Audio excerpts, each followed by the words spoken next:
The mop left a trail of water across the marble floor, and Cleo watched it dry before she moved on.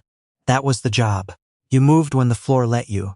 She had been working the early shift at Harlow Medical Centre for 3 years. 5:30 in the morning, badge in, card out, and by the time the first surgeons arrived with their coffee cups and their noise, the lobby was already clean. Most of them didn't notice. That was also the job.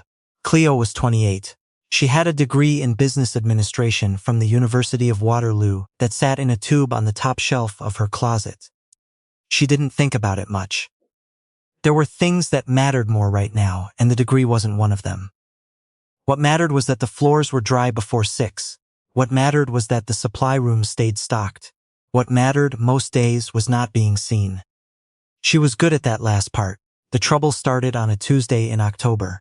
Cleo was restocking the hand sanitizer dispensers along the main corridor when the elevator opened, and a woman walked out like she owned the building. Not the way most visitors walked, uncertain, searching for signs, clutching a parking stub. This woman walked like the signs had been put there for everyone else.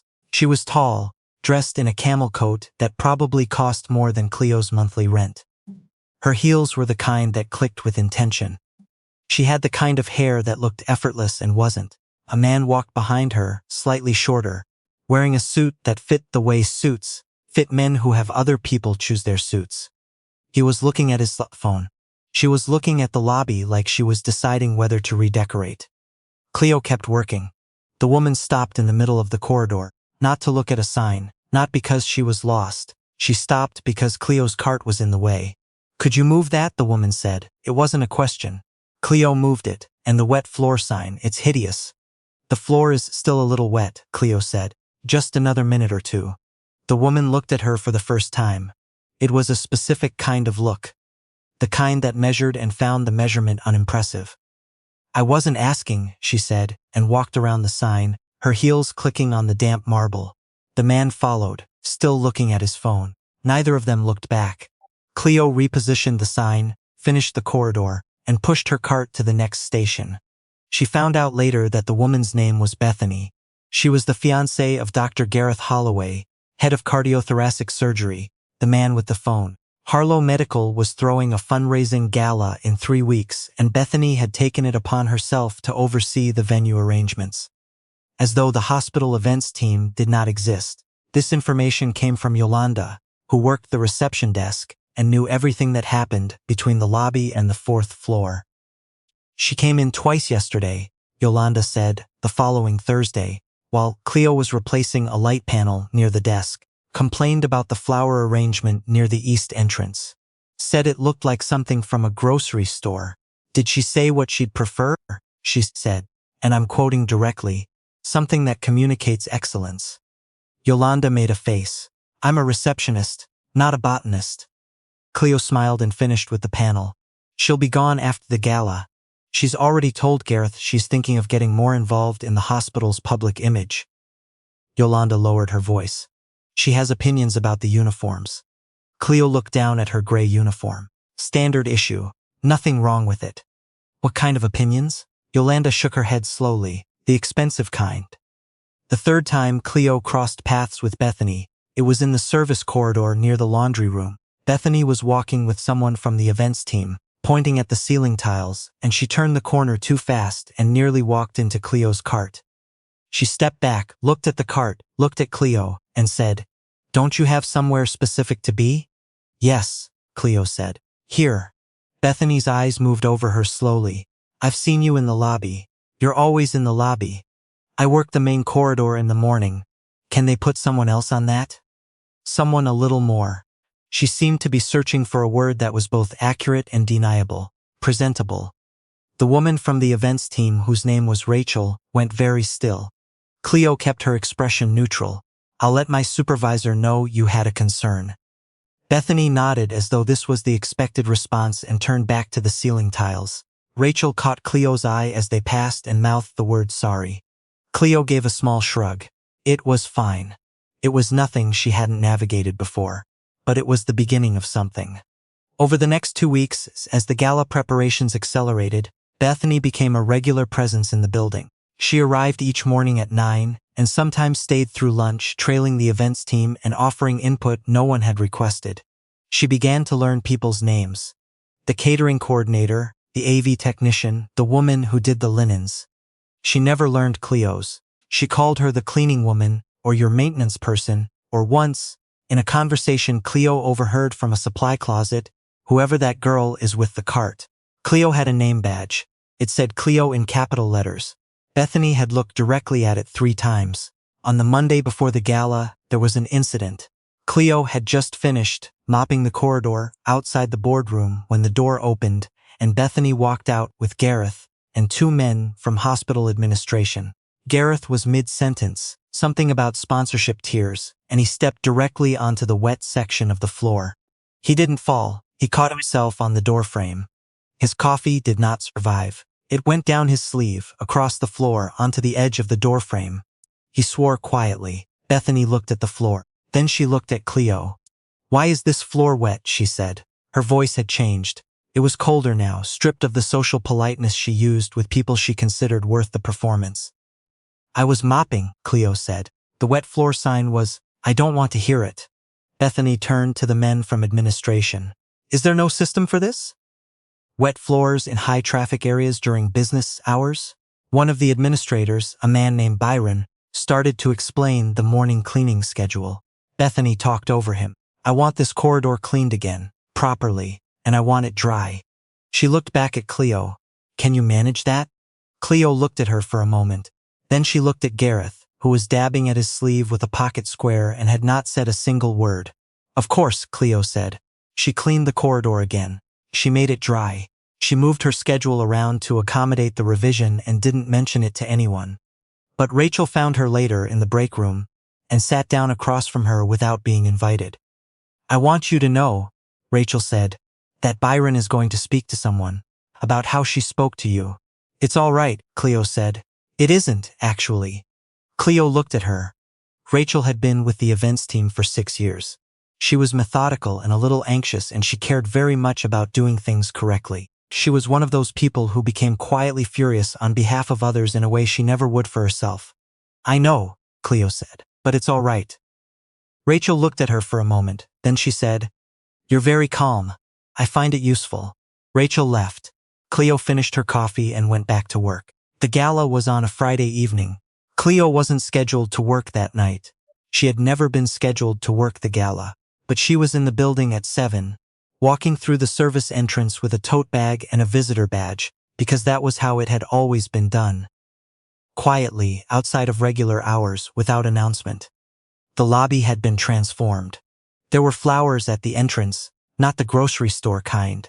There were round tables with white cloths and centerpieces and soft lights, and a string quartet playing near the south windows, and about 200 people in formal wear moving through the space with wine glasses and the particular kind of ease that comes from being accustomed to rooms like this. Cleo walked through the service corridor, past the catering prep area, and into a small office off the east wing that most of the hospital staff didn't know was there. Inside, there were 2 chairs, a filing cabinet, a desk with a laptop, and a man named Phil who had worked in the hospital's finance department for 11 years, and who stood up when Cleo came in. "It's moving well," he said. "They hit the first sponsorship milestone during cocktail hour." "Good," Cleo said. She set down her tote bag and sat in the desk chair. "Board is mostly here. Calloway came, which surprised me." "It shouldn't," Cleo said. "He's been trying to get back in the room for 2 years. Phil handed her a folder. She opened it and read while he explained the evening's structure. Remarks at 8, the silent auctions. At 8:30, the formal announcement at 9. The formal announcement. That was the part she was here for. Harlow Medical Centre had been privately funded since its founding. The original endowment had come from a family trust established in the 1970s, and for the past 4 years that trust had been managed by a holding company that most of the hospital's staff and most of the medical community in Toronto knew very little about. The company was called Arkland Health Holdings. Its principal director and majority stakeholder was Cleo. She had inherited the controlling interest at 24 when her grandmother died. Her grandmother, Viola, had been a formidable woman who had built the trust from a real estate portfolio and a belief that healthcare access was not a privilege. Cleo had been sitting in a boardroom in downtown Toronto at 24, surrounded by lawyers and accountants and older men who kept waiting for her to seem confused. And she had not seemed confused. She had not announced herself. That was also something Viola had taught her. Let the work introduce you, Viola used to say. Anyone can talk, very few people can do.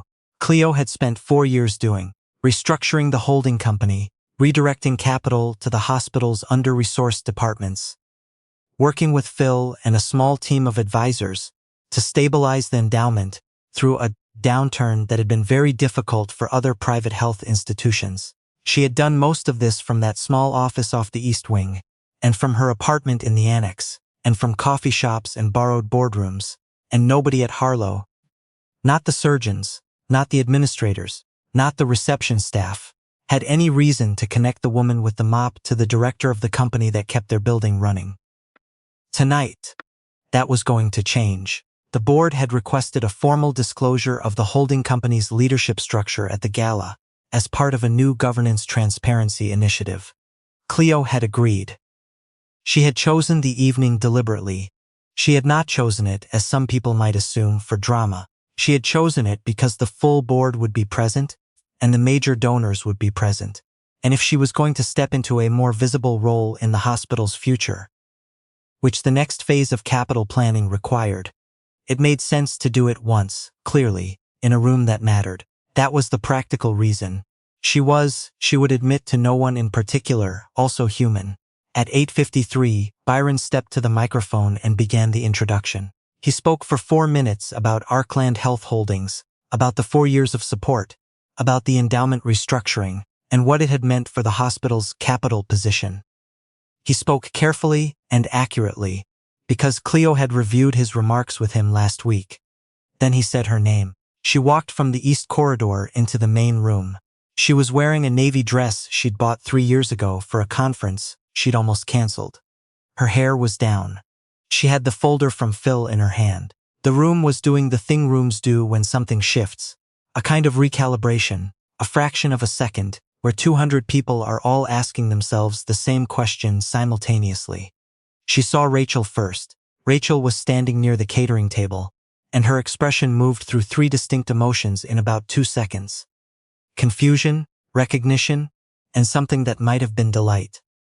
She saw Byron, who nodded once, the way he always nodded. She saw Gareth, who was standing near a table with a wineglass halfway to his mouth, looking at her the way someone looks when a word they know from one context appears unexpectedly in another. And she saw Bethany. Bethany was beside Gareth, in a floor-length dress the color of champagne, with a diamond on her left hand and a glass of sparkling water in her right. She was watching Cleo walk to the microphone with the same expression she'd used in the service corridor. The one that measured and found the measurement unimpressive. Then something shifted. The recalibration happened in Bethany's face, slowly, like a page turning. Cleo set the folder on the podium. She looked out at the room. "Good evening," she said. "My name is Cleo Ashworth. I'm the principal director of Arkland Health Holdings, and I've had the privilege of supporting this institution for the past 4 years. I'm glad to be in the room with you, tonight, officially, this time." She spoke for 12 minutes. She talked about her grandmother, briefly. She talked about what the next 5 years of investment would look like, specifically. She answered 2 questions from board members with more precision than they expected, which was also something Viola had taught her. Don't perform competence, just be competent. They'll notice. When she stepped back from the podium, the applause was sustained and genuine. She walked through the room and stopped to speak with the board chair, and then with one of the long-term donors who had known Viola, and then with the head of pediatrics, who had been asking for a new MRI suite for 3 years, and who grabbed her hand with both of his and said, "The East Wing renovation. Is that real? Is that actually happening?" "Budget's approved," Cleo said. "We break ground in March." He looked like he might actually cry, and she gave his hand a squeeze and moved on. She passed Gareth near the bar. He had replaced the wine with something darker. He looked at her and opened his mouth and then seemed to decide against whatever he had been going to say. "Good evening," Cleo said and kept moving. She found Bethany near the east windows, standing slightly apart from the group she'd been with, looking out at the parking structure. Cleo stopped beside her. She didn't say anything for a moment. Neither did Bethany. Then Bethany said, "I didn't know." "No," Cleo agreed. Another silence.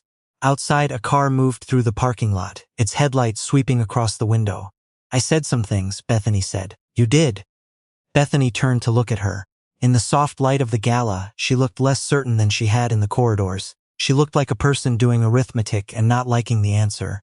"Is this going to?" she started. "Affect Gareth's position?" Cleo said. "No. He's a good surgeon. That's what this hospital needs." She paused. "What you said to me, and how you said it, those are things you'll have to carry. I can't help you with that part." Bethany looked at her for a long moment. Then she looked back at the window. Cleo left her there. Rachel was waiting near the service corridor entrance, holding 2 glasses of sparkling water, and she held one out when Cleo reached her. "March," Rachel said. "East Wing renovation. I heard. You hear everything. I work in events. It's a survival skill." Rachel looked at her carefully. "Why didn't you ever say anything?" Cleo took a sip of the water.